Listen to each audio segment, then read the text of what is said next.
नमस्कार सभी प्यारे मित्रों का स्वागत है आपके अपने YouTube चैनल प्रबोध क्लासेस पर। दोस्तों आज की क्लास में हम बात कर रहे हैं भारतेंदु युग और भारतेंदु युग में आज के आपके अंतिम कवि हैं कौन से? अंबिका दत्त व्यास। साथियों संपूर्ण जो है आपका भारतेंदु युग था जिसके लगभग हमने 8 से 9 कवियों को कंप्लीट कर लिया है। आज के आपके अंतिम कवि थोड़े महत्वपूर्ण है कौन से? अंबिका दत्त व्यास। इनकी हम बात कर लेते हैं। देखो फिर कल से हम जो है किसको पढ़ेंगे? द्विवेदी युग को पढ़ेंगे। अंबिका दत्त व्यास की हम बात करते हैं। इनका जन्म 1858 ईस्वी काशी में हुआ था। निधन की हम बात करें, इनका निधन साथियों 1900 ईस्वी में हुआ था। काव्य रचना इनकी कौन सी है साथियों? एक तो इनकी पावस पचासा जिसका प्रकाशन वर्ष कितना? 1886 ईस्वी है। सुकवि सत्सई इसका प्रकाशन वर्ष कितना है? 1887 ईस्वी है। हो होरी बिल्कुल वेरी वेरी मोस्ट है साथियों, इसका प्रकाशन वर्ष कितना है? 1891 ईस्वी है। बिहारी बिहार इसका प्रकाशन वर्ष कितना है? 1893 ईस्वी है। साथियों ये बिहारी सत्सई की टीका है। और अगर हम बात करते हैं कुंडलिनी छंद में रचित है। ठीक है, ये भी आपको ध्यान रखना है। तो मोस्ट कौन कौन सी हो गई हम यहाँ बात करते हैं। देखो अंबिका दत्त व्यास की महत्वपूर्ण रचनाएं पावस 50 हो गई, वेरी वेरी मोस्ट है। सुकवि सत्सई मोस्ट है। हो होरी ये भी वेरी वेरी मोस्ट है। बिहारी बिहार साथियों ये भी आपके थोड़ी मोस्ट है, ये भी आपको याद रखनी है। ठीक है, आगे हम बात करते हैं इनकी एक रचना कौन सी है? जटिल वणिक। इसका प्रकाशन वर्ष कितना है? 1893 ईस्वी है। ये राजभक्ति से संबंधित रचना है। किससे? राजभक्ति से संबंधित रचना है। एक रचना इनकी कौन सी हो गई साथियों? भारत धर्म। इसका प्रकाशन वर्ष कितना है? 1894 ईस्वी है। और ये राष्ट्रभक्ति से संबंधित क्या है? रचना है। देखो अगर साथियों आपको नोट्स चाहिए तो हमारे जो है ये आपको एक येलो कलर की पट्टी चल रही होगी, इस पर आपको मोबाइल नंबर दिख रहे होंगे 7568374047। इस पर आपको व्हाट्सएप मैसेज करना है और आपको बताना है कि व्हाट्सएप मैसेज के जरिए अगर आपको साथियों चाहिए तो आपको ये कमेंट करना है कि मैम हमें हिंदी साहित्य इतिहास के नोट्स चाहिए। और साथ ही मैं पहले बता देती हूँ हिंदी साहित्य इतिहास के नोट्स आदिकाल भक्तिकाल रीतिकाल और आधुनिक काल ही अवेलेबल है। गद्य साहित्य हमारे पास अवेलेबल नहीं है। काव्य शास्त्र में बात करें, काव्य शास्त्र आपको 20 से 28 फरवरी के बीच में आपको काव्य शास्त्र का नोट जो है अवेलेबल करवा दिया जाएगा। ठीक है, उसके बाद अगर मैं बात करती हूँ इसकी प्राइस कितनी हिंदी साहित्य इतिहास के नोट्स की, तो 169 रुपए है प्राइस इसकी। पीडीएफ के रूप में आपको प्राप्त होंगे। नोट्स आपको किसके रूप में? पीडीएफ के रूप में प्राप्त होंगे। और अगर मैं बात करती हूँ साथियों प्रिंट आउट आपको खुद को ही निकलवानी पड़ेगी, आप प्रिंट आउट इसका निकलवा सकते हैं। ठीक है, और पेज की संख्या में बात करें, पेज आपके लगभग 450 से 500 इसमें क्या है साथियों? पेज है। ये आपको मैंने सारी डिटेल यहाँ पे बता दी है। अगर आपको किसी को चाहिए तो व्हाट्सएप मैसेज करना और वहां से आप इसको परचेज कर सकते हैं। अब हम आगे बात करते हैं। देखो इनकी एक रचना कौन सी साथियों? कंसवध, वेरी वेरी मोस्ट है। हालांकि ये अपूर्ण है, ये खड़ी बोली में रचित है, प्रबंधात्मक महाकाव्य है और प्रमुख खंड काव्य भी है। कौन सा? कंसवध, ये भी मोस्ट है साथियों। आगे हम बात करते हैं इनके प्रमुख नाटक कौन कौन से हैं। नाटक की हम बात करते हैं। एक तो अगेन का कौन सा? ललित।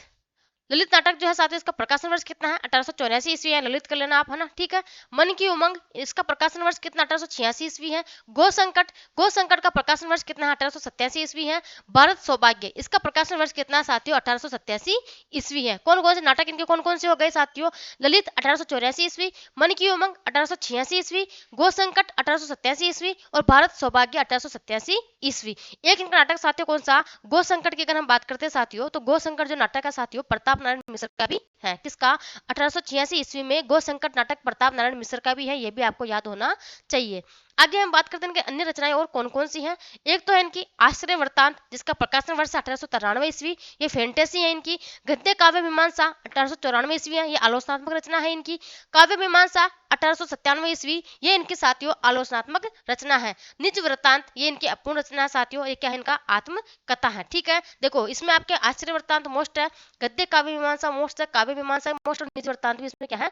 वेरी वेरी मोस्ट है। यहाँ आपको ध्यान रखना है ललित आपके मोस्ट है और गो संकट भी यहाँ पे क्या है साथियों? वेरी वेरी मोस्ट है। ये तो आपको कम से कम याद होने ही चाहिए, है ना।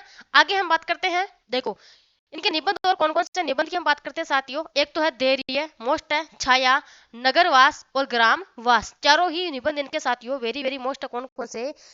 धैर्य, छाया, नगरवास और ग्रामवास। ठीक है, ये इनके क्या है? प्रमुख निबंध है। आगे हम बात करते हैं इनके निबंध संग्रह कौन कौन से हैं। निबंध संग्रह की अगर हम बात करते हैं तो एक तो इनका निबंध संग्रह है साथियों कौन सा? साहित्य नवनीत, इसका प्रकाशन वर्ष कितना है? 1899 ईस्वी। आगे हम बात करते हैं इनके संपादित पत्र इनका जो है कौन सा है? तो पीयूष प्रवाह, वेरी वेरी मोस्ट लगा लेना इसको, आपके काफी बार एग्जाम में आ भी चुका है। पीयूष प्रवाह की हम बात करते हैं, इसका प्रकाशन वर्ष कितना है? 1884 ईस्वी है। मासिक पत्रिका है और प्रकाशन स्थान कहाँ से प्रकाशित हुआ था साथियों? काशी से प्रकाशित हुआ था। ठीक है, ये भी आपको ध्यान रखना है। इसका प्रकाशन वर्ष कितना? 1884 ईस्वी है। मासिक पत्रिका है और कहाँ से प्रकाशित हुआ था? तो काशी से ये प्रकाशित हुआ था। ठीक है, आगे हम बात करते हैं इनके प्रमुख उपनाम और इनके उपाधि, इनके उपनाम इनके कौन कौन से हैं। देखो, इनको ब्रज भाषा के कुशल और सरस कवि भी कहते हैं। किसको साथियों? अंबिका दत्त व्यास को ब्रज भाषा के कुशल और सरस कवि भी इनको कहते हैं। महाकवि भी इनको कहते हैं। 42 वर्ष में इन्होंने ये महाकवि की उपाधि इनको प्राप्त हुई थी। किसकी साथियों? अंबिका दत्त व्यास को 42 वर्ष में साथियों इनको महाकवि की उपाधि प्राप्त हुई थी। इनको सुकवि भी कहते हैं। यह उपाधि इनको भारतेंदु हरिश्चंद्र द्वारा दी गई थी। कौन सी? सुकवि की उपाधि। यह 12 वर्ष में कविता वर्धिनी सभा से दी थी, है ना। आगे चले, एक इनका उपनाम कौन सा है? इनको अभिनव बाण भट्ट भी कहते हैं, इनको दशावतान भी कहते हैं, और घट्टिका शतक भी इनको कहते हैं। साथ ही ये हो गए आपके अंबिका दत्त व्यास, जो कि बहुत ही छोटे कवि थे और महत्वपूर्ण भी थे। कल की क्लास में हमने आपको पता क्या, इससे जस्ट पहले जो क्लास हुई थी उसमें हमने बालकृष्ण भट्ट को कंप्लीट पढ़ लिया था। आज की क्लास में हमने अंबिका दत्त व्यास को देखा था साथियों। लगभग आपके जो है भारतेंदु युग जो है बिल्कुल आपके कंप्लीट हो चुका है। अब आगे क्लास में हम पढ़ेंगे किसको? द्विवेदी युग को। देखो, हम बात करते हैं कुछ छोटे छोटे कवि आपके थे, जो हालांकि इतना महत्वपूर्ण नहीं है, तो मैं यहाँ पे करवा भी नहीं रही हूँ, सिलेबस जल्दी भी करवाना है, तो मैं आपके फोकस करूंगी किसको? द्विवेदी युग को हम पढ़ेंगे। यहाँ हमने पढ़ लिया था कल।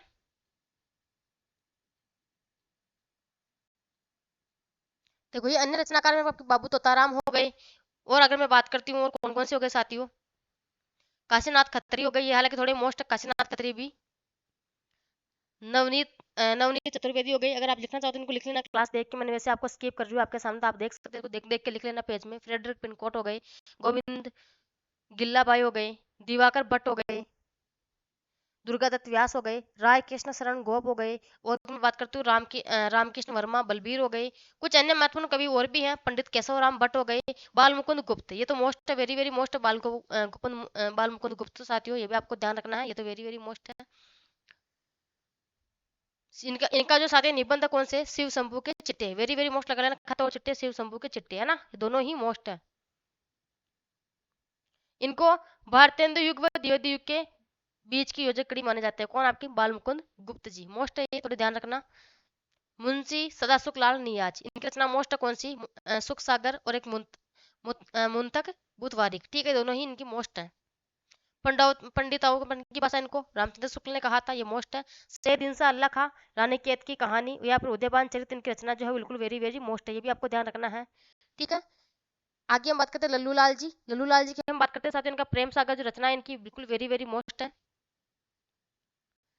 सदल मिश्र, सदल मिश्र की आपको ध्यान रखना, नासिक है तो पाख्यान, ठीक है, या चंद्रावती, ये इनकी रचना मोस्ट है, ये भी आपको ध्यान रखनी है। ये साथियों यहाँ पर आपका कौन सा? भारतेंदु युग समाप्त होता है। अब इसके बाद हम कल की क्लास में पढ़ेंगे किसको? द्विवेदी युग को, ठीक है। तो आज की क्लास अपने यहीं तक समाप्त होती है। धन्यवाद सभी के लिए, शुभ दिन।